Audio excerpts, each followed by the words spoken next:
Welcome to today's webinar, the Tax Cuts and Jobs Act, brought to you by NCSL. It is now my pleasure to turn the floor over to Max Belkis. The floor is yours.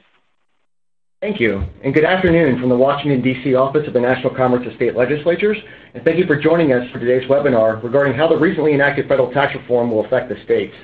My name is Max Belkis, and I'm the Director of Budget and Tax in the State Federal Relations Division of NCSL here on Capitol Hill, and I have the privilege today of serving as your moderator. Today's webinar will be recorded, and the registrants were able to access the recording and the materials referenced on NCSL's website. Resources are also available by clicking on the Media Library icon at the top of the webinar.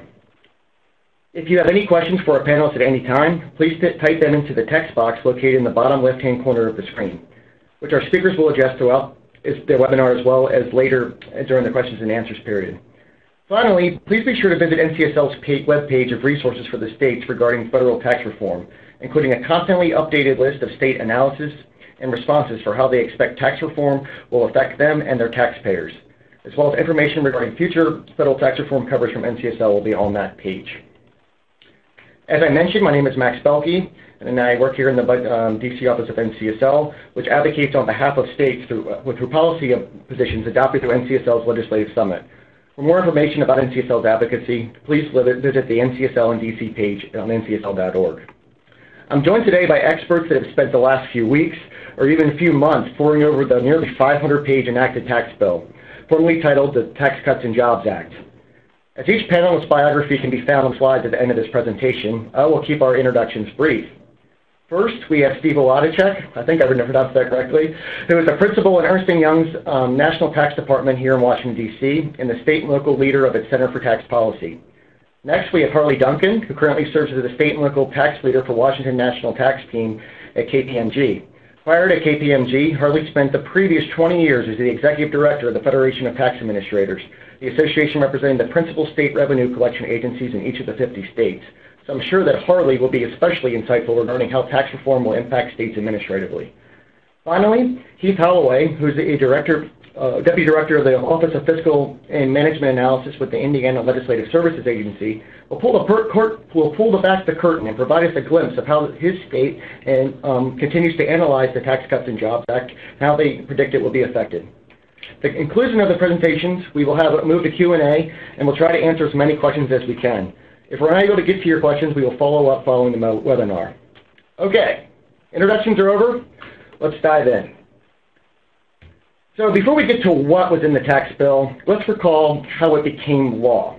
It began in 2016 with the House Republican blueprint that detailed a vision of tax reform.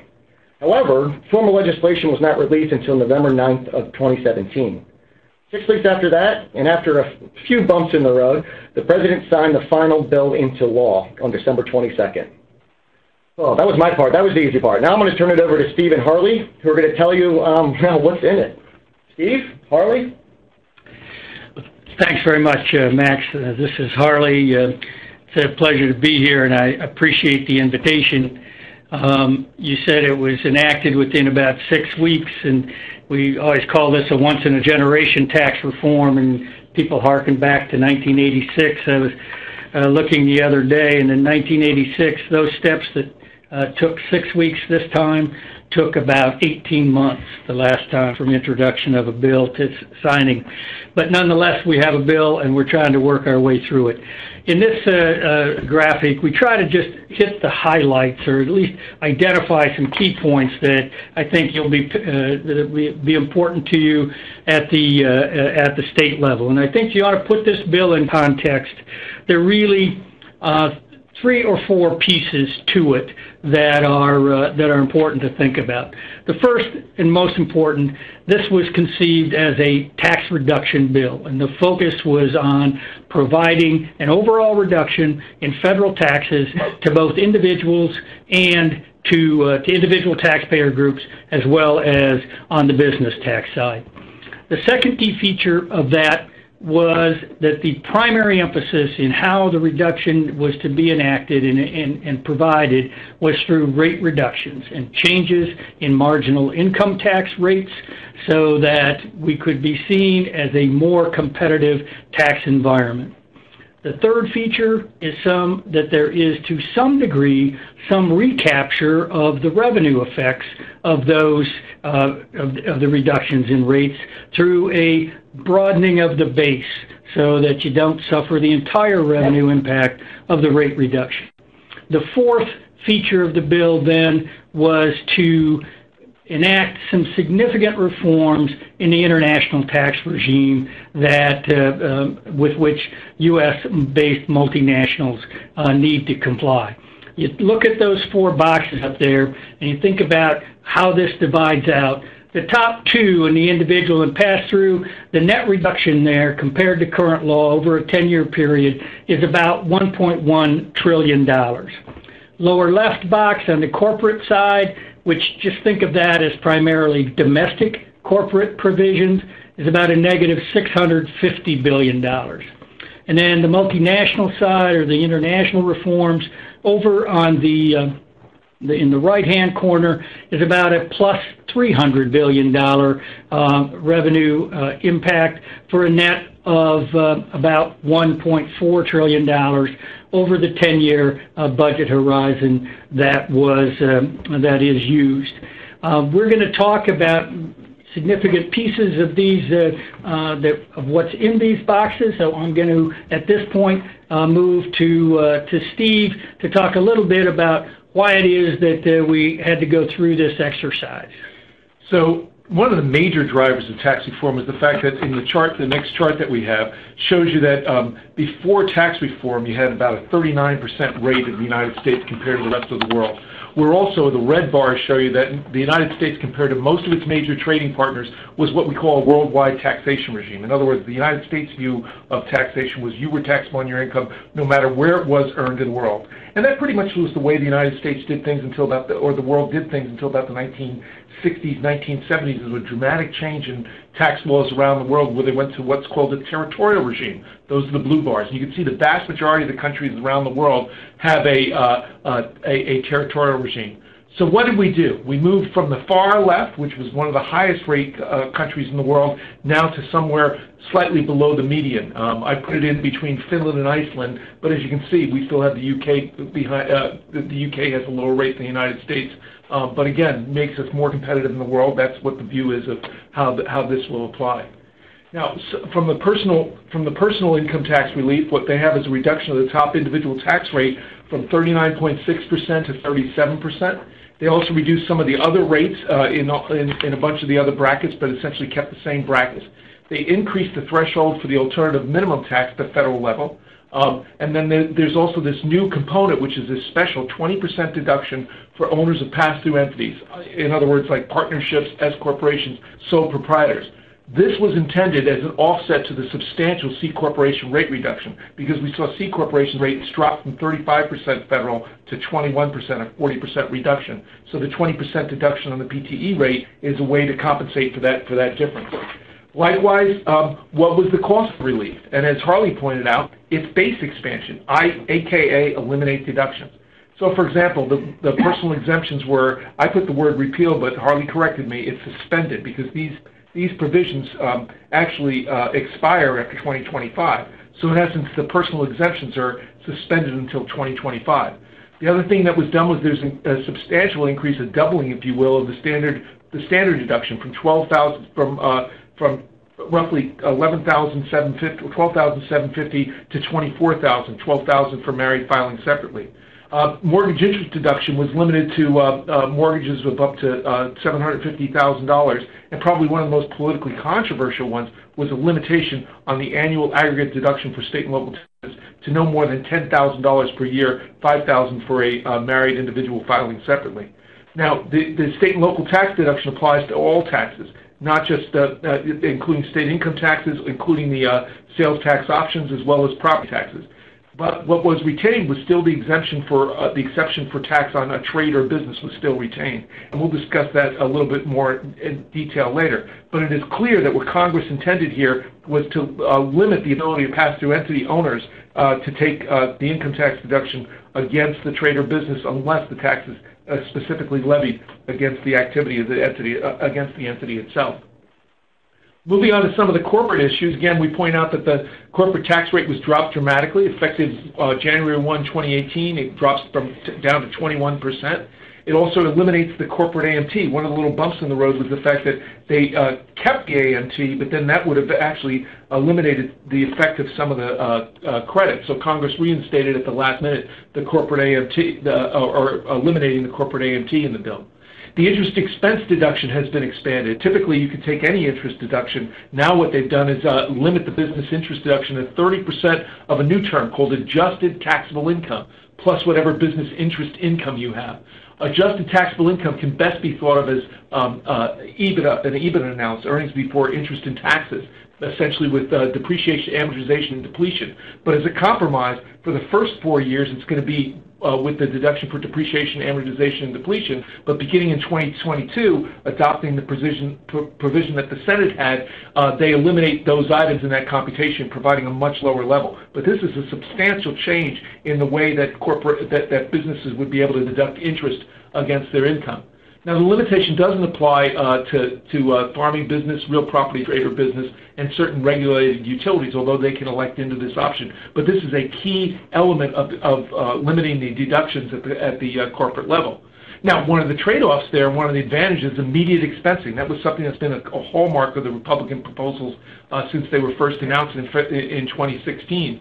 And this would allow immediate write-off of qualified property that was placed in service after 9/27/2017. That date is really critical because that date marks the date when they announced the concept of tax reform in formal legislation. So this would extend until before 2023. There's also increased expensing and a phase down starting in 2023, and taxpayers can elect to apply the first 50% expensing for the first tax year ending after 9/27/17. It also eliminates what has historically been the original use requirement. In other words, the property that was going to be placed in service had to be the first-time buyer. Now you probably put used property in that.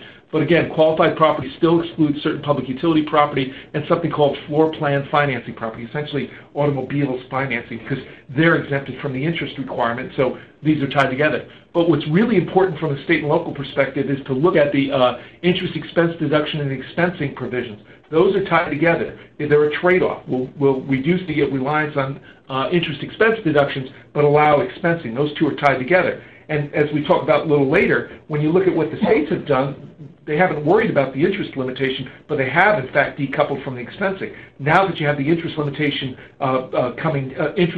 being imposed on indebtedness, you got to ask yourself, wait a second, if you're going to be coupled to the expensing limit or decoupled from the expensing limitation, are the states going to end up with a big windfall from that activity there? And that's an issue that I think has to be considered by policymakers going forward. Couple of one exclamation point and one question, Steve. The point on the repealing the original use requirement, I think, is a big deal that could be underestimated, because now it applies to used assets that you might acquire, and if you think about an increased amount of mergers and acquisitions and changing the nature of those to maybe not a stock deal, but an asset deal, right? Because it certainly makes it much more attractive. So I think that, but I think from a state perspective, the one thing that Congress might have been thinking about, or one good thing they did for you here, is they just went in and revised the current regime. They struck the 50% bonus depreciation and added 100, so that states have really sort of thought their way through this. I get it that that certainly the discussion was we can limit interest expense and go to 100% expensing, and those make sense together because you don't want to basically have a negative effective rate on an asset you purchase. But the interest expense deduction is permanent and actually gets tighter over time, and the expensing goes away or phases out after 5 years. Do you think there's a federal inconsistency there? Oh, there certainly is. I mean, the other aspect about it, though, is when you take a look at the interest expense deduction limitation, there'll be a mismatch, right? I mean, because I can't imagine anybody would be designing their indebtedness to reflect, let's say the states decoupled from the interest expense limitation and allowed companies to take a complete deduction for their interest expense. you've got that huge 21, it's still large, a 21% federal tax rate that you want to apply against. You're going to plan against that. You're not going to plan for state tax purposes. Some of the other decoupling issues are, what do you do in the consolidated group? I mean, the determination is supposed to be done at the tax filer level, but the statute itself doesn't address what do you do in a consolidated group. And for many states that have either separate return reporting or combined reporting with separate state components, separate reporting components, it's going to be really interesting to see how that's going to be applied at the state level, because you could end up with very disparate positions with respect to this one element. But my point is, if the federal government's made this policy determination, it's something the states should try to reflect too, because companies are not going to plan down for the interest expense limitation for state purposes. They're going to go to the federal rule. Yeah. And there you can see why, even though it was primarily a rate reduction and primarily to reduce taxes, there's an incredible amount of complexity that needs to be sorted through at the state level. Now, another big change was in net operating losses. Historically, we've always allowed carrybacks for federal, and then there was 20-year carry forward. What they've done is they've eliminated the carryback provision entirely, and going forward, you're limited to 80% of your taxable income for losses in years beginning after 2017. Now, this is for net operating losses that are earned after 2017. This doesn't affect existing losses.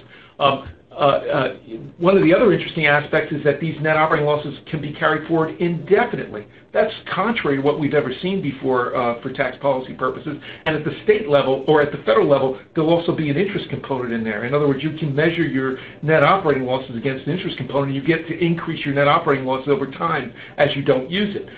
That's sort of a remnant from that border-adjusted cash flow concept that they had before, but that's one of the elements here. Now, for the states, that's going to be fascinating too, because many states have a separate net operating loss, but how they comply to these rules is so different. Heat's on the line, and we know in Indiana, for example, they tie to whatever even though they determine a net operating loss separately, Indiana says that your net operating loss can't exceed what you use on your federal return. So how is that going to apply with respect to Indiana? Other states compute their net operating loss as different. They have all sorts of different rules. This is one of those areas where there is going to be a big disconnect. Now, another interesting area is in the dividend received deductions. Because Congress rationalized that because they reduced the corporate tax rate at the same time they could reduce the dividend received deduction limitations. This is a very important component from a tax policy standpoint, because the dividend received deduction is designed to recognize our dual system of taxation, a corporate level tax and then a personal income tax. And so long as you've got transactions between corporations, those dividends shouldn't be recognized, because it would create a pyramiding of the corporate tax. Only when individuals pick it up should it be received. So the dividend received deduction is a policy element here. But one of the important components here is the dividend received deduction has been reduced from 70 to 50%, and then for 20% or more owned corporations, it's been dropped from 80% to 65%. If you have a consolidated group, you still have the elimination provision, so the 100% DRD in that capacity. Likewise, with respect to some of the foreign elements, what we've never had before, participation exemption, foreign dividends now will be 100% exempt as they come to the United States, contrary to where they had been 100% taxable, subject to foreign tax credits. Section 179 expensing, they increased the amount to $1 million for qualified property placed in service beginning after 2017. With a phase-out beginning at $2.5 million. Now, this also expands qualified property, includes certain depreciable personal property that's used to furnish lodging, improvements in non-residential real property, and this is a significant expansion of 179. But Harley, just as you pointed out before, states have decoupled from these 179 provisions, and one of the questions is going to be, is this something that they want to continue to decouple? Likewise, this is tied to the interest. The federal interest limitation as one of the components that Congress wanted, but it was paid for by the expansion of the interest limitations. Probably the biggest area where there's been changes in the international tax reform provisions. The one thing you've probably heard about is what is called the transition tax, or other people are calling the toll charge. This is a component to transfer the United States from its worldwide system of taxation to the new territorial regime. And essentially what it does is say that any post-1986 earnings and profits of controlled foreign corporations, that is, companies that are owned by 10% or more U.S. shareholders, are going to be treated as a special classification of Subpart F income of those 10% shareholders. What is this Subpart F income? Subpart F income is basically the earnings and profits that people have had overseas in their subsidiaries. And because the tax rates in the United States were 35%, you could keep your money offshore for as long as you wanted. But the Kennedy administration, we're talking about the 1960s, recognized that that was a deferral mechanism that was thwarting our worldwide system. So what they said was, look, if you've got money in these CFCs that's passively invested or isn't being used for operational purposes, that's going to be accelerated as a distribution into the U.S. shareholder. That's the Subpart F income component.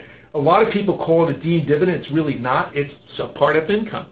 But what's going to happen is this Subpart F income, you're going to take all the accumulated earnings of all your CFCs around the world, you're going to compute it on your last return for a year beginning before December 31st, 2017. It'll be subject to the 35% tax rate, but you get a deduction that treats that income either at 15.5% for cash or cash equivalents, or 8% if it's some other kind of earnings and profits under this regime. And then once you're out of this regime, we're now onto the territorial system where your foreign affiliates, if they earn money and you distribute income back in the form of dividends or distributions, that's no longer going to be taxable. You get a 100% dividend received deduction under the new provisions. But this is a big component.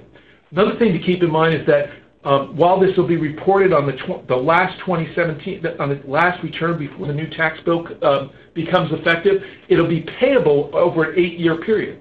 So what the IRS is going to do is, you report this entire amount on your return, and then you can elect to pay it all at once, which seems like a pretty high number, or you can pay it over 8 years. And so these payments will show up in the 8 subsequent years on the corporate tax return. So that's the big deal about the transition tax. Some of the other things that have been done is you've heard about the Organization of Economic Cooperation and Development. And one of the big things over the last few years is what they call the base erosion profit shifting endeavor. Well, a lot of people saw the United States as staying away from this. Now we've come up with our own provisions. And the interesting one is this concept of what they call global intangible low tax income. Gotta love the people up on the Hill coming up with GILTI. I think the acronym came first. But the concept of GILTI is you take a look at your business operations overseas, and you're essentially looking at after you take out your Subpart F income, after you take off the rate of return of roughly 10% on your business, if you've got income that's exceeding that amount, that's going to be immediately includable, just as Subpart F income has been applied in the past, to your current taxable income. Here's where the catch is. At the same time, they're providing what's called a foreign-derived intangible income deduction. And what this basically means is that if you've got income from intangible property, royalties, trademarks, copyrights, things like that, that's derived from customers overseas, you'll be given a deduction that essentially gives you a much lower tax rate, essentially equivalent to a 13.125% tax rate up through 2025, and thereafter a 21.875 deduction, which becomes essentially a 16.4% tax rate. The view here is that's the carrot, to encourage people to keep their investments in the United States and then sort of operate almost as a patent box, if you will, around the world. But if you've still got operations overseas, the GILTI is the stick. That'll be subject to inclusion in the United States return with a 50% deduction, but nevertheless subject to tax in the United States. These are very tricky provisions. It's kind of, you'll hear a lot about them because it's thought of as raising a lot of money. But at the state level, one of the problems here, I think, is that if the states were to try to conform to these provisions, we run into a whole host of constitutional problems and constitutional restrictions. Where if the states were to adopt something like this, you're treating foreign income differently than you are domestic income, and that's not allowed under the Foreign Commerce Clause under a series of Supreme Court cases. And even more importantly, it almost operates as if it's a tariff, which is expressly prohibited under the Import-Export Clause. So that's something that the states will have to visit too on how these work. Ironically, it also reminds me of, for those of you tax wonks out there, the old Delaware holding companies, right, where Delaware had set up these intangible holding companies and had low tax income coming here, and invest here in Delaware, and you can and avoid state taxes. This is sort of an equivalent feature where the federal government is following what the states did in trying to preclude or encourage that kind of investment. But this will be an interesting thing to see how it applies for state purposes. Yeah, I think a couple of points on the state side, and Steve's exactly right. It is complex. particularly on the transition tax and the repatriation of the earnings and profits. There are structures in place already at the state level that are going to have to be determined how that exactly they apply. A couple of points I'd make that while there's a deduction against the amounts repatriated for federal purposes, exactly how that plays out at the state level may yet to be determined, because and depending on how they do it on the form as to whether that deduction is a line that the states pick up or not. If you conform on line 28 of the federal return, you may pick up the whole amount of repatriated. The second point I was going to make was that the 8-year payment of the tax, that's going to take some analysis as well at the state level as to whether that gets picked up or not. Usually your conformity statute says we're looking at income and the base only, and not necessarily the payment of the tax. And then the third point I was going to make is that when you look at your Subpart F exclusions, there are significant deductions that are allowed, no doubt about it. But the amounts of income and amounts that are being repatriated and that will be coming into the base are really, really large, so that in certain states, for certain taxpayers, it can be a significant amount. Absolutely. Yeah. So what do we think about this then from an overall standpoint? If I sit here and try to figure out, okay, is it a big deal or a little deal, and where is it I ought to pay attention as a state person? I really think that the greater structural impacts are on the individual side here. And I think that's clear if you're a taxable income state or you're a state that conforms on standard deductions and personal exemption allowances. Because if that's the case, then you've got a doubled standard deduction and a 0% or zero personal exemption allowance.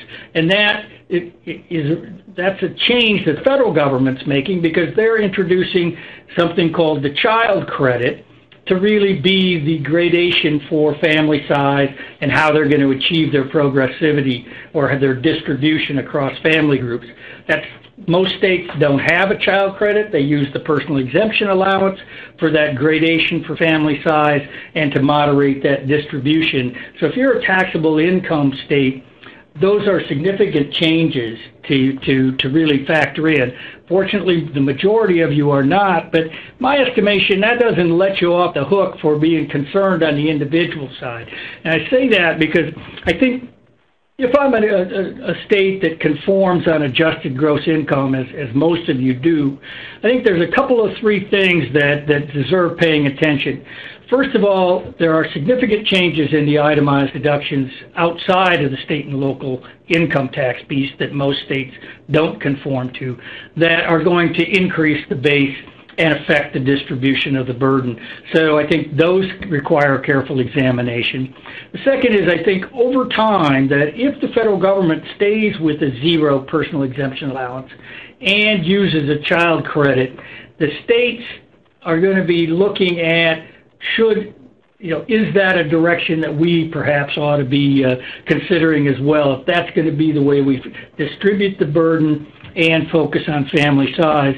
And then there are some states, Michigan has looked at this, and the governor has said, I'm not comfortable saying that those personal exemption allowances, even though they're set to zero, are still going to be there, and he's asking for an increase in the personal exemption to make certain that it is there this year. So I would focus on the individual side. And the last feature there is most states say if you are a standard deduction filer for federal, you are a standard deduction filer for state purposes. If you're an itemized deduction for federal, you're an itemized deduction for state.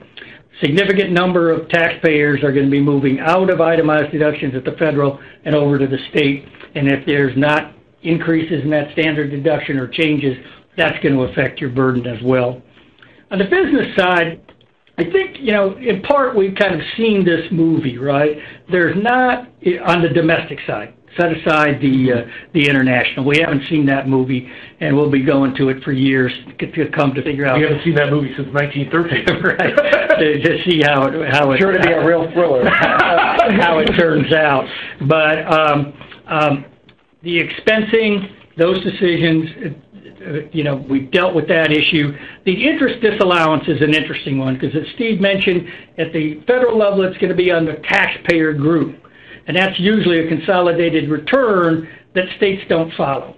So there's going to have to be some disaggregation done to determine how much is applicable in any particular state. And then there's any number of states, 20 or so, that already require some sort of interest to be added back for transactions between related parties. Right. And you've got to coordinate those so that, A, you're getting the income added back you want, but you're not double counting, not doing a double hit.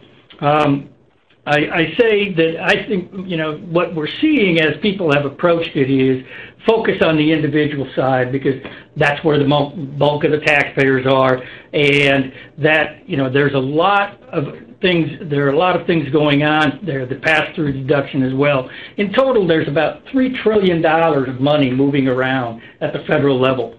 It's a couple of $1 trillion in negative and $1 trillion in positive to get to a net of $1 trillion. But all of that is money that is moving among taxpayers, and how that shakes out at the state level in terms of burden and distribution across income groups, I think is going to be a huge analytic issue for you.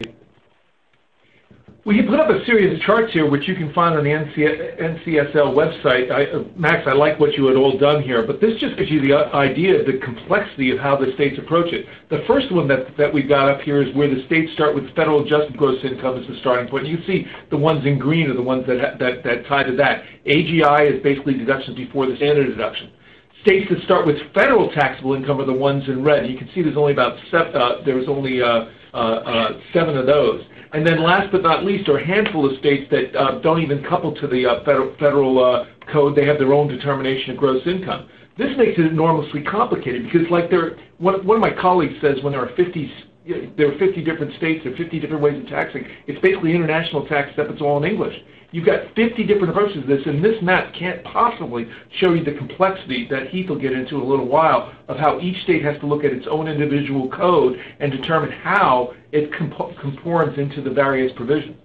Going to the next slide, another important component is to think about the rolling conformity versus static conformity. Almost every state that has a individual income tax, as we pointed out before, uses federal taxable income and uses the federal tax code in some shape or form to determine its base. The rolling conformity states can be basically highlighted as those states that tie to the Internal Revenue Code as it changes. Those are the green ones. So in other words, all these changes that have occurred, those are now the law and incorporated into the laws of those states. And they'll have to decide whether they want to couple to these provisions or not. They affirmatively have to do something to decouple from these new provisions. The other states, the ones that are in orange, those are what we call static conformity states. These are states that tie to the Internal Revenue Code as of a specific date. Classic example is California, though California is an oddball too that I learned. California is a static conformity state with respect to most parts of the code, but believe it or not, it's a rolling conformity state with respect to subpart F, which we talked about before. And what's ironic about that is California doesn't even include subpart F in its base income. Instead, they only use it with respect to conformity ratio. So each state, you have to analyze these on a separate separate state basis and determine how they would apply. Just to make matters even more complicated, if we go to the next slide, many states have different conformity to their corporate tax laws. Their corporate tax laws are designed completely differently from their personal income tax laws, and they have different conformity provisions. And you can see here, and if you compare the two slides, you can see there's different approaches to conformity. Matt? So I just have one. I see a question. We're going to get to these questions later, but I think one actually came up is pretty. It's pertinent to this slide. Do we think that the corporations will book these profits when they bring it back in repatriated form into states that have the lowest corporate tax rates, or is it already linked to where they are domiciled in the United States? Well, number one, it's going to be where they're domiciled in the United States, but the vast majority of states, what do we have, 27 states now are combined reporting? It's including the combined reporting group, so that doesn't matter. It's going to be an element that gets divided among the states with respect to those repatriated earnings. But as we'll get into a little bit later, the interesting aspect about it is when will those monies be recognized by the states? Many states don't tie to subpart F income, and so consequently it won't be an immediate recognition event. However, if the taxpayer brings the money into their business, and what makes this different than 1986 is in 2005 we had a similar regime, but the rate in the United States was still 35%. Now, as we showed in that chart before, we're 21%. It's the United States is almost approaching quote unquote a tax haven because it's cheaper to be here than overseas. We may see that come into the return, but when it does come into the return, when it's an actual distribution from those companies, that's when you'll have to look at it. But I think the point's a valid one. There are some states, separate return states, where this won't show up at all. Yeah, but to the extent that if the entity into which the repatriated amount comes does business in more than one state, it should be, if we consider it business income, it's going to be apportioned across those states. So right. But you have that and we have that unitary analysis too, right? If it's coming from a business that's unitary with that business, then it would be subject to apportionment. If it's not unitary, then we have a whole different ball of wax, right? Because then we're saying, gee, it's only allocable to one state, or the state may not even have the authority to tax it. Yeah. I know you want to move, Max. Yeah, I'm going to move on to Heath and just the slide here about the overall fiscal assessment of the bill. Yeah, I think this is the rock in the hard place, right?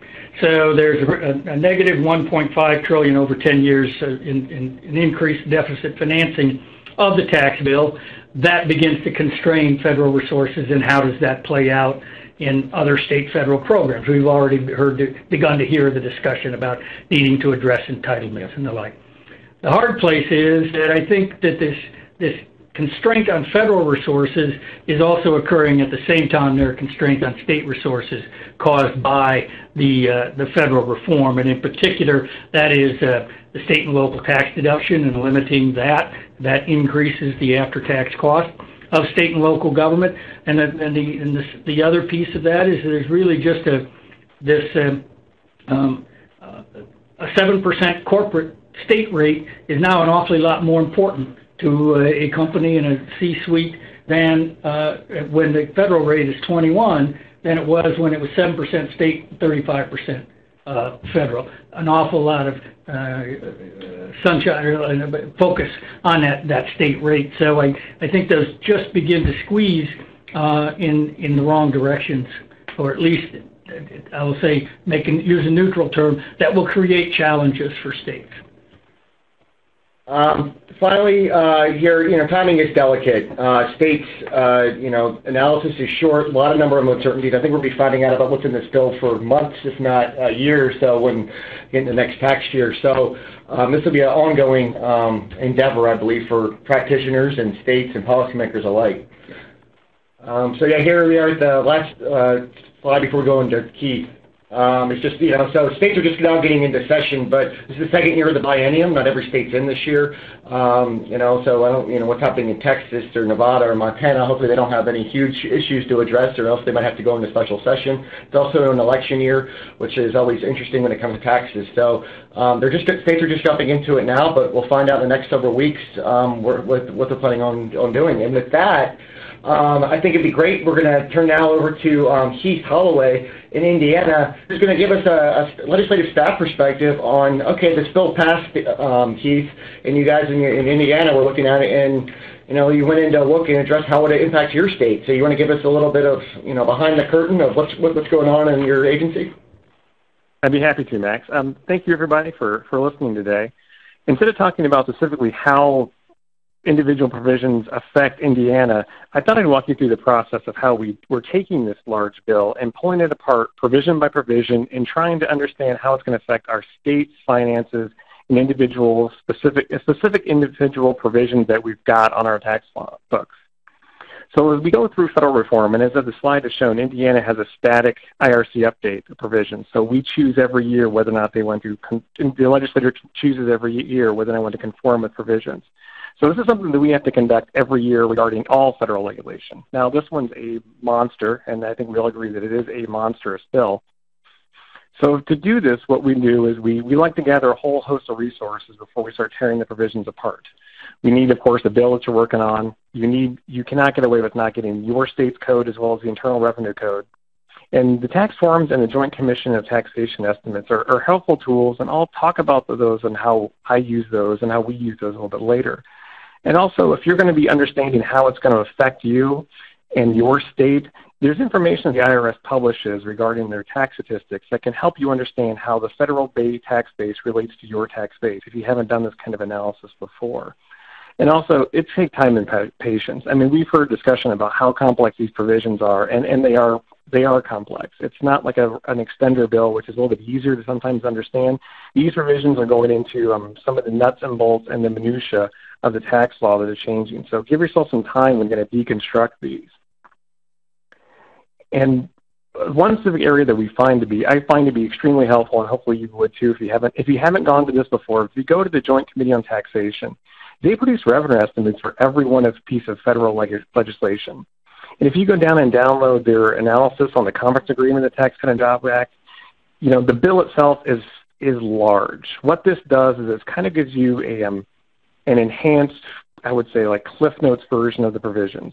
It gives you the provisions. It tells you what kind of revenue it's going to affect, and how it's going to affect federal revenues, as well as the effective dates and where these go into. And it kind of works I use it as a tool to help me understand the legislation that's out there and what provisions I really need to pay attention to, because they're going to have some kind of federal cost, and then I need to determine whether or not it's going to have a cost of Indiana. And I'll get into a little more detail on how that works in a few minutes. It also helps it group my provision by type. So if there's particular areas that I want to focus on, like federal provisions that have large estimated revenue impacts, where I want to focus specifically on doing provisions that are going to affect individuals over businesses, or the international provisions, it helps me target the areas so I can deconstruct the federal legislation to see how I want to analyze that and prioritize that if you need to. Something I found helpful from my experience is the tax forms. Tax forms, I think, are amazing because what they've done is they take hundreds of pages of tax code and they break it down into a dozen pages. No matter how many pages of tax law you have, something in there has to be reported on that document, either written in or excluded from.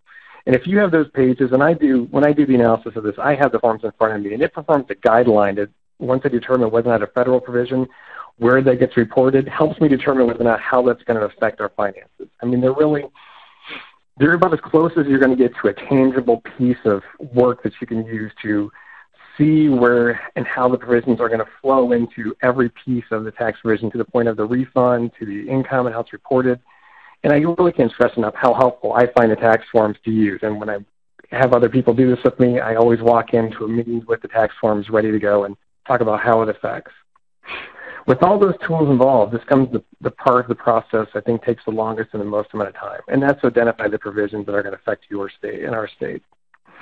So what we do is we look for provisions in three categories I would normally look for. I look for provisions that make changes above the line that would flow into our state's income tax base.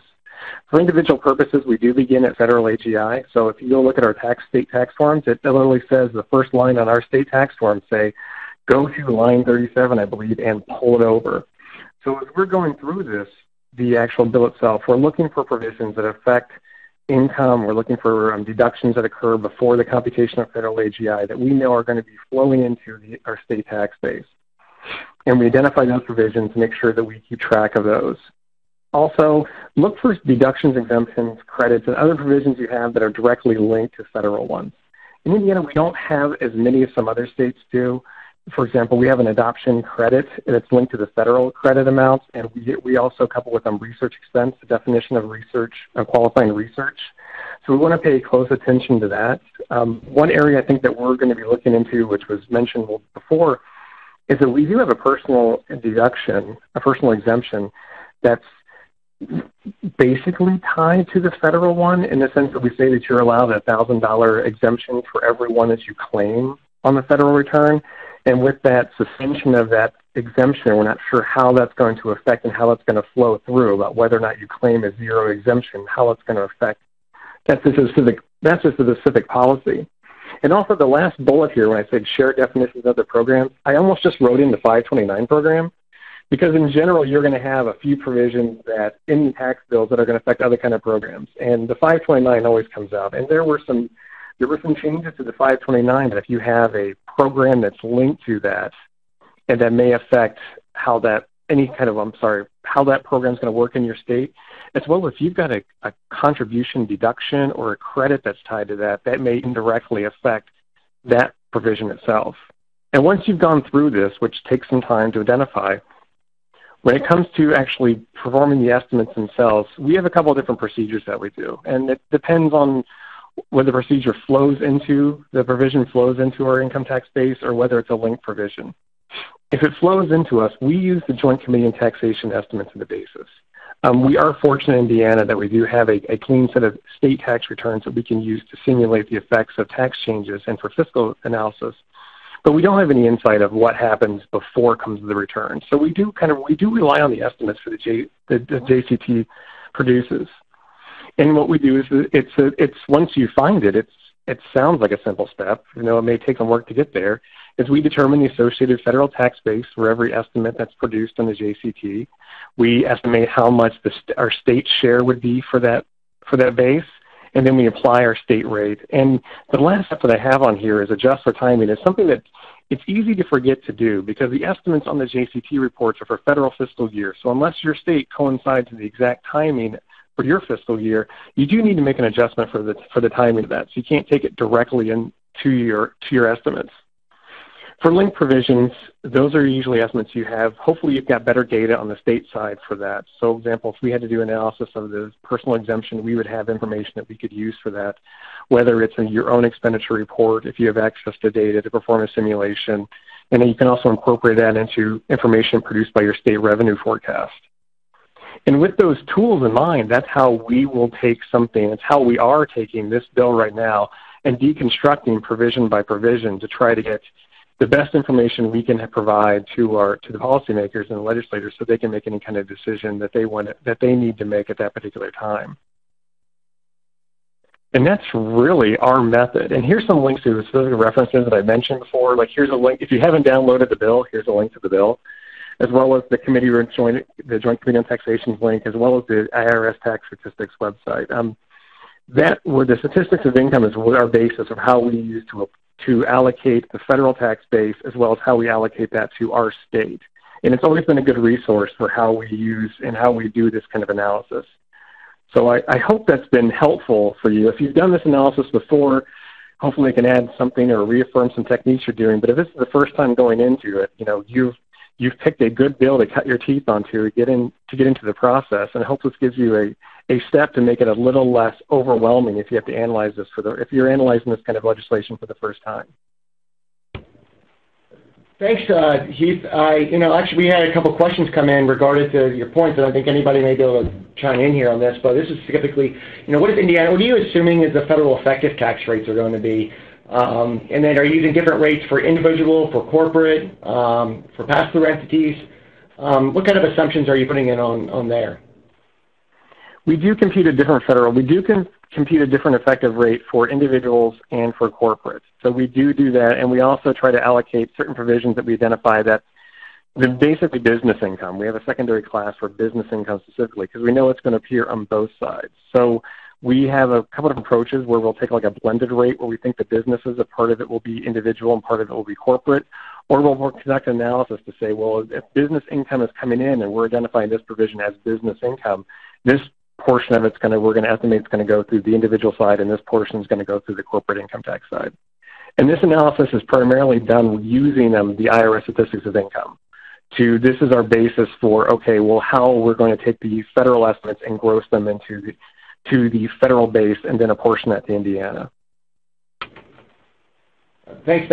That's helpful. I also addressed just a couple other questions here to Steve and Harley. I guess they're both business related. One is international provisions. Like, what do we think the use of tax havens? Will the use of tax havens by U.S. corporations change significantly? I know that's been a really big the last couple of years. Panama Papers or those kind of things that people are using. Can you address? What are your guys' thoughts on that? Yeah, I think when it's strictly a tax haven for a lower tax jurisdiction, a good bit of that incentive is gone, right? Because first of all, you've taken the federal rate from 35 to 21, and then the second is the GILTI regime really is intended to pick that up. Previously, in a tax haven, if you sourced it to the tax haven and did not repatriate it, it would be outside the U.S. tax system. Now, you will compute, as Steve indicated, really anything above a 10% return on the tangible assets in that foreign corporation is going to be taxed at basically half of the federal rate. So there'll be both the federal rate reduced and a special tax called GILTI on the GILTI income that I think is intended to reduce the use of tax havens to park money. And likewise, there's a tax that's called the B tax. You got to love these acronyms, right? Base Erosion Anti-Abuse Tax. And essentially what this will be is a special 10% tax on payments that are made to your overseas affiliates. This will apply to corporations, only corporations that have more than $500 million of global income. So you're talking about the really big corporations. That, again, is an incentive to prevent companies from making investments overseas through these base erosion provisions. And it's not that far from what was proposed in the base erosion and profit shifting proposals from the OECD. It's really amazing how the United States has sort of leapfrogged over what had been happening, over just 2 years ago into this regime here with a lot of base erosion provisions to prevent our tax base from flowing overseas to these tax havens. Now, that makes an interesting concept for the states. We know a number of states that have implemented tax haven legislation to incorporate tax havens into their combined reporting return. I've always challenged whether the states even had that authority, but now the question is, do you want to attract business to your state? Maybe you eliminate these provisions with all the other protections that are there and make your jurisdiction even more attractive than it has been before. Yeah. Would you want to unwind those? I think that's right. Thank you, Guy. And I guess the other question before going to a couple of examples that we'll briefly touch on, because I think the pass-through side is something that's been, rather kind of hard for everybody to put their heads around, and whether or not you can get around it and to create loopholes to do that. I mean, one of our first questions we actually had here is who qualifies for the pass-through deduction? I know that they had put up some guardrails to try to prevent certain industries getting around it, like law firms or dental practices. I mean, are those guardrails going to be effective, or who is this intended to go towards to affect the lower deduction to 20%, or is it going to be basically, in practice, anybody? Let's go on to the next slide so we can get that started so people can focus on it too. There's a new section of the code which is called Section 199A, Deduction for Qualified Business Income. And this is exactly what you're talking about. It provides a 20% deduction to pass-through entity owners of qualified businesses. First of all, it's got to be an individual owner. The statute is really clear that this is only available to taxpayers other than corporations. So corporate owner doesn't get the benefit of this 20% deduction. What is a pass-through entity? For these purposes, a pass-through entity is the usual suspect, a partnership, an S corporation, a sole proprietor. They even allow dividends that are received from cooperatives, real estate investment trusts, and publicly traded partnerships to be within this. And essentially what you have is if you're one of these qualified businesses and you're a pass-through entity, the owner is allowed to take a 20% deduction right off the top of their income in computing their tax. And so in essence, the 20% deduction for somebody who's a 30% rate taxpayer makes for a federal rate of 29.6%. Now, the question about the guardrails that you described, one of the interesting factors is to make sure that it was not going to professional businesses. The statute refers to, you've read the statutory, or the explanation bill says that law firms, accounting firms, but engineering and architectural firms somehow got out of this. They're allowed in. You could read that bill to your heart's content and you won't find the words lawyers or accountants in there. There is a cross-reference to an obscure section of the code, Section 1202. Go to the next slide there, right? Section 1202E3A. That's right there. It's just a cross-reference to that. And if you go to that, that's the small business stock capital gain exception. I swear, in my 30-year career, I have never looked at that section.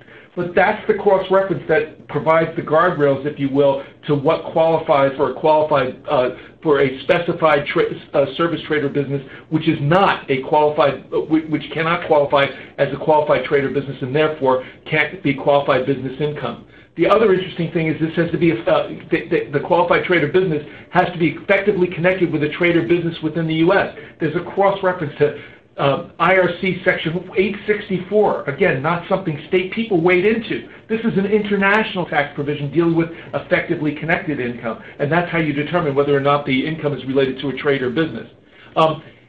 Another thing that doesn't qualify as a specified service trader business and clearly is in the statute is performing service as an employee.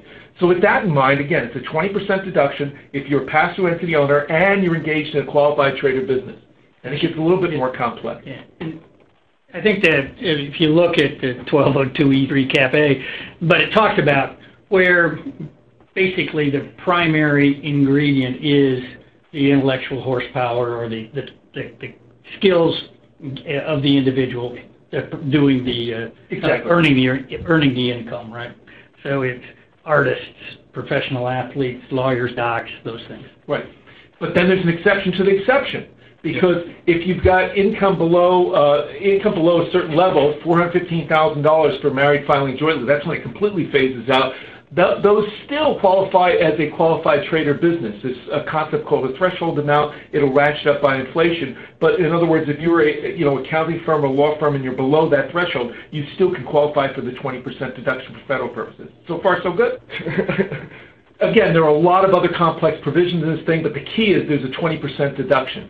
Now, from the state perspective, a lot of questions came in. How is this going to be applied at the state level? And it became fascinating to me because I thought this was just going to be a deduction straight off the top. It's under Section 199A, which is in the standard deductions, right? The standard deductions that you see that are available to individuals and corporations. So it was something that would have been determined in the regular taxable income of the company. But somebody up on Capitol Hill is really, really clever. And one of the things Congress wanted to do was to make sure that this deduction would be available not just to individuals who are subject to the standard deduction, but all taxpayers. And so the way that they did that is they made it not deductible under Section 62A, but rather deductible under Section 63B. What the heck does that mean? This is why it's so important from the state perspective. 62A is the definition of adjusted gross income. 63B is the definition of taxable income. Go into the next, and what's kind of interesting is this is the first time, except for fishermen and shippers, I'm told, that they've actually had a deduction that's under Section 62B. And why is that important from the state tax perspective? According to the Federation of Tax Administrators, most states use AGI as a starting point. So in other words, since this is not a deduction from AGI but from TI, the only states that are directly affected by this change, in other words, the ones that couple to this immediately, are the 7 listed on the slide: Colorado, Idaho, Minnesota, North Dakota, Oregon, South Carolina, and Vermont. Except for those 7, unless the state legislature expressly chooses to conform, the 20% deduction for pass-through entity owners won't apply for state tax purposes. And in those states, I would expect to see a state tax add back. But there's more. Harley, tell me what you thought. Well, my immediate reaction was the same as Steve's, although there's this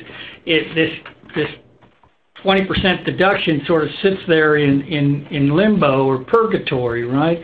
But I think you're just going to really need to parse your statute and figure this out, because I was looking at the statute of a state who's an adjusted gross income state.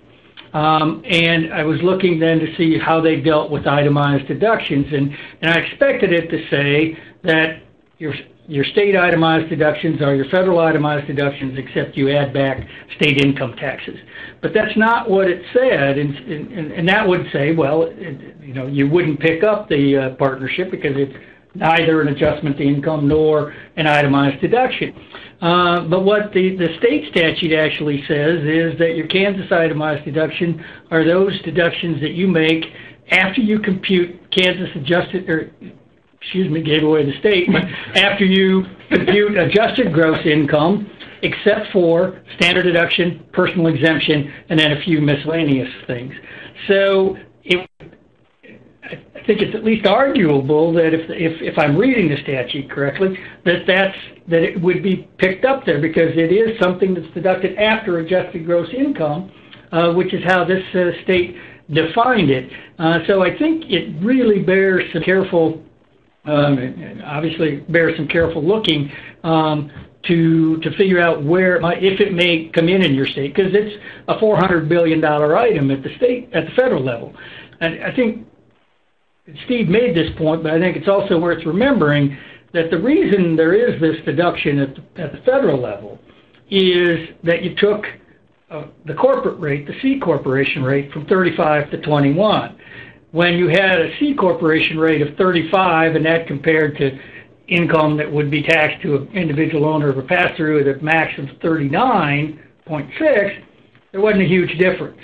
Now when you've taken the 35 down to 20 and you're leaving the maximum individual at 37, that's 21, but 37, that's a significant difference in the treatment of pretty similar business income. And so that's why they're doing this. At the state level, you tend not to have those that degree of difference between individual and states don't have a wide variation in their Right. corporate and personal income And- tax rates. yeah. They're relatively the same. In And most- so in from a a lot tax of cases. policy perspective, you scratch your head and say, do you really need that deduction? It becomes a tax policy decision. Hey, is this something that we want to encourage investment in our state? So I guess that brings up a good point as well, is that even if you're not one of these states, or you don't think your state applies to this tax code, the way that your state law is written, you could be brought into this. So make sure to really go back and look at that, how your tax code is worded, so that to see if it does apply or not. I think it could be career limiting to get it wrong. And I guess the positive as well about we were talking here a second ago about the corporate versus pass-through side.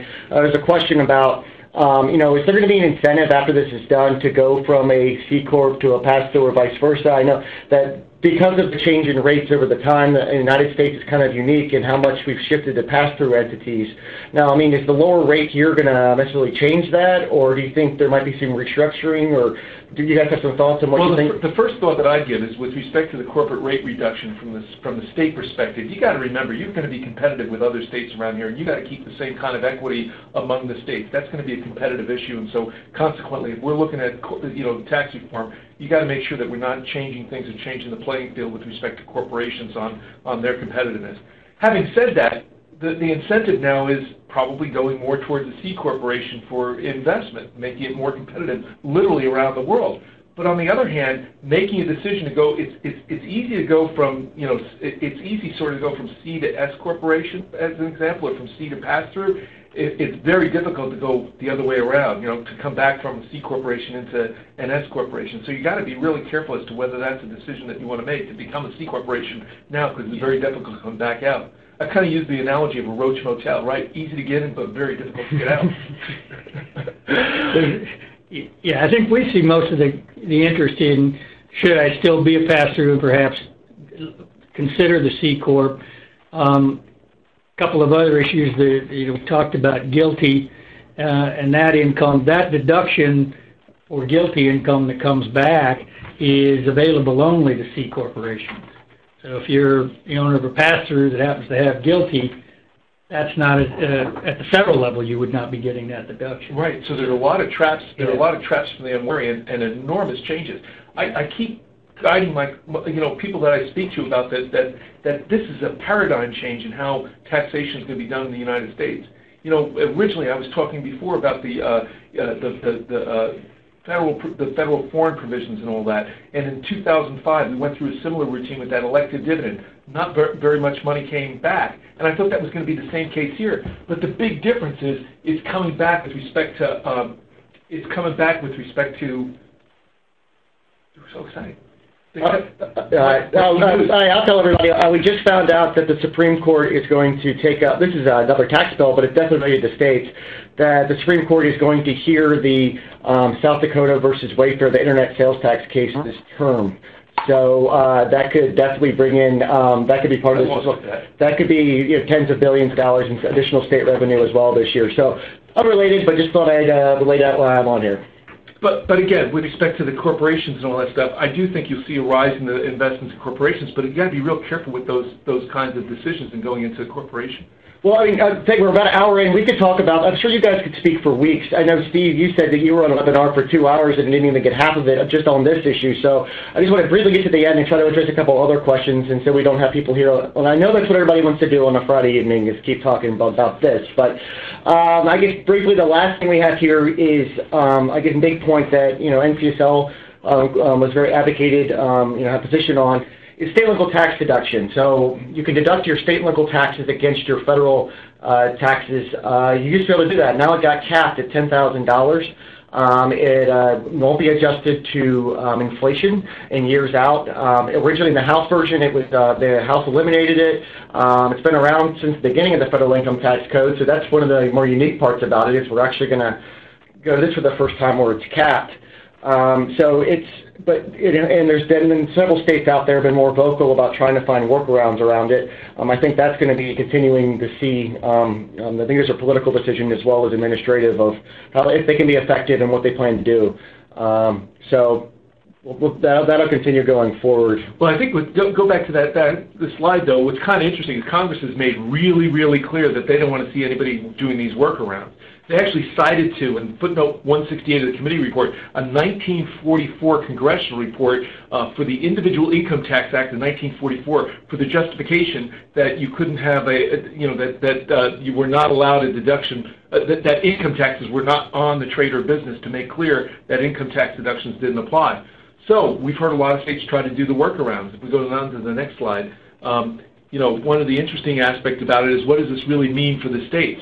My view is that this has absolutely no direct revenue impact on the states, because for state tax purposes, the state and local taxes have always been an add back in the calculation of corporate and state income anyway, for different policy reasons, right? For corporate tax purposes, it's because of apportionment and the idea of getting the base right and not having distortion based on what the activities are in other states. And secondly, on the personal income tax side, it's because you were able to be subject to tax on 100% of your income by your state of residency, why deducted for the state taxes that you pay elsewhere. So for those policy reasons, the states never incorporated the state and local tax deduction anyway. So at least with respect to income taxes, this should have no direct impact. On the property tax side, many states deal with property taxes differently. My former home state of New Jersey actually provides a deduction or a credit depending upon your situation, and they handle it differently. Yeah, you add back, you add back the property tax, but then you get a special deduction. That's not the case in every state, so there might be a residual effect in a bunch of states. But clearly it's the political impact here. Clearly it's the impact on the constituents in the state that this is a really big deal, and I don't think that's for us to discuss today. Having said that, we've already seen some recent responses. Governor Cuomo last week in his State of the State is proposing some kind of a deductible payroll tax. He's also talking about suing the federal government, saying that this is a double taxation, it's a violation of due process, and it intrudes on state rights. We've had certain California legislators propose the idea of creating charitable entities to provide public services. Again, charitable deductions are not limited by the tax law. State and local deductions are. So the thought there is that you could create charitable deductions. One of the other things was the IRS issued a ruling just in the last few weeks that prepaid property. A lot of people ran to the State House or to the local assessor's office to prepay their property taxes for 2018 to take them in 2017. What was really interesting is in the original provision of the bill, the effective date was going to be after December 31, 2017, and they changed the last digit before the last period in the section to make it effective as of December 31st, 2016, so that you specifically couldn't do that. In other words, do the prepayment. But the IRS has issued a ruling here saying on the prepaid property taxes, there are limits. It's got to be assessed in the current year before you can pay it. We'll see how that winds out. But I think the state and local tax deduction is going to be a real interesting issue. It's going to have a lot of indirect effects on the states and local governments as to how they respond. It'll be interesting to see how these develop over the next few months. Yeah. Go ahead, Rose. Well, I was just going to say, in terms of the responses that we're seeing, and I think it kind of breaks into a couple of different areas. You do see some legislators and policymakers generally in certain states really focused on the state and local tax deduction, and is there a way that we can get to a deductible tax or somehow blunt the effect of that. There are others, policymakers generally, I think, you're seeing that say, the response is we have to be prudent in all of our taxation and all of our spending, and we can't have, we need to either moderate our taxes, rely on the three taxes that we commonly use, and have a stable system that provides the resources that we need. There's interesting one state to watch this year, the Iowa, where the governor has said we have this deduction for federal taxes paid. That works in a crazy way. There are other impacts, and so she is proposing that they do an overall state individual tax reform occasioned by the federal government, and try to do it this year and look at the business ones next year. The thing that as we've looked at responses, though, that has really surprised me, and maybe I shouldn't be surprised, but I am. If you look through, and we've just been reading State of the State addresses, and 2/3 of them make no mention of it. Make no mention. No mention of federal reform and state impacts yet. So I think that speaks to the timing, right? I mean, past December 22, what am I going to do? And that's, I think, if you're a business taxpayer, any taxpayer, you're looking to the state legislature. That's going to be as big a challenge, I think, as legislators and legislatures have this year. This is really, it was 6 or 7 weeks to passage was compressed. This compresses it even more. And I think, that's a question I'm going to kick off here, or throw another one out there, is, given it's quickly, Congress breaks through right before, they sign it into law right before states go into session. So now they have a truncated time period to actually, so they have all these things to navigate through. But, something else to consider, I think, as well, is that these personal income, changes, most of them expire in 2025. So, and given that, and that there's also a penchant for Congress to continue these tax extenders like the Bush tax cuts to continue them down the road. If I'm a state, am I worried about this in 8 years that they're going to revert back, and do I put in a contingency clause that says that I'll make these changes, given that the federal government keeps these, or, because if, all of a sudden they revert back in 8 years, all these changes I made may have disastrous consequences at that point. What are your thoughts on that? That's a really an interesting question that I hadn't, frankly, given a whole lot of thought to. Usually doesn't keep me from speaking about it, though. I have to think that you would consider that prudent, right? I mean, if they're saying, it's going to sunset in after 2025, and I know there's discussion that says, well, we won't really let that happen, but if it goes the way it did last time with the 2001 tax cuts that came up, then there were still a lot of things that changed. So I think it's a protective measure that doesn't do damage. I would agree with that. I think the other thing to keep in mind, though, is for the 2018 year, this is a unique year. It's 2017 is when this is adopted. 2018 is an election year. And we have 35 governors up, some new faces, term-limited ones. Maybe this is something the legislatures delay for a year to allow for the political situation to settle out. Again, I don't know the answer. Again, I don't want to do that, but that's or give an opinion about that. But I do think that that's something that has to be a focus of the legislators: is do we want to address this now? But you have to temper it with the other side. Do we really want taxpayers to have to prepare returns based on two different bases, the new federal base and the new state base? And then think about the complexity of withholding and estimated taxes. I mean, I got to believe for the revenue commissioners out there, they have to go through, even at this time, to revise all of their withholding tables and all the withholding forms and all that, and it's going to be a real headache. So there's also that tension to try and get to some conformity to make it easier and simpler for taxpayers as well to comply, and again, for people like Heath, to be able to project what my revenue is going to be for the state. Well, I was just informed we hit our 75-minute mark, I think was our goal to be. I know we can continue, and I apologize we didn't quite get that. We tried to get as many questions as we could. With that, I actually will, I want to turn it over to our speakers to give their final thoughts for if you're a state lawmaker or policymaker and you have to go into session, and what are you most concerned about or what you should be looking at. But we'll start with Heath. Do you want to give us your final wrap-up thoughts as where you see Indiana from an administrative perspective, what you guys are doing, and what, for planning for what's going to happen this year and maybe even further beyond that? Well, I think the only thing that I can say that we're doing is we're just still going through and analyzing what kind of impact the bill is going to have. I mean, that's the first step, really, is going through the provisions, like I've mentioned, and really performing an in-depth analysis and preparing the data, get the information available, so that way whatever decisions we make, we can provide the lawmakers with the right information they can have to make the decision they need to make. So, I mean, that's our priority when it comes to this. Thank you, Heath. I really appreciate it. And Harley or Steve, which one of you want to give thoughts first on what I know we've talked a lot here, but just summarize it up. Yeah, I think it's as Heath said. The first thing is you have to try to figure out what is the impact on the state, and if you are able to do that, what's the range of uncertainty around that? What are the unknowns? And what, really sort of analyze your risk in that regard and say, okay, what are the largest pieces here? Can I reasonably deal with them?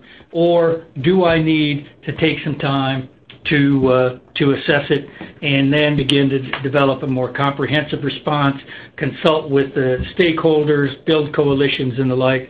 I have said that I don't think it's an unreasonable response on the part of states to say, we can't deal with this time around, and we're going to have to more carefully assess and analyze it. Max, the only thing I can say is how complex this is going to be. And it's not one size fits all. Every single state's tax statute is different. Even within the state, their personal income tax law and their corporate income tax law is different. In some cases, they might even have a pass-through entity law that is different. And you've got to test these new changes to those different parameters and make sure they all tie together. Well, I really appreciate it. Thank you, Keith. Thank you, Steve. Thank you, Harley, for joining us today. I'm confident NCSL is going to be tracking this very closely. We're going to be analyzing and compiling state responses and analysis. So please feel free to share it if we haven't have it up on our page yet of what your state is looking at and how you think it'll impact your state. And, you know, this website or webpage here on tax reform in the states, we're constantly updating.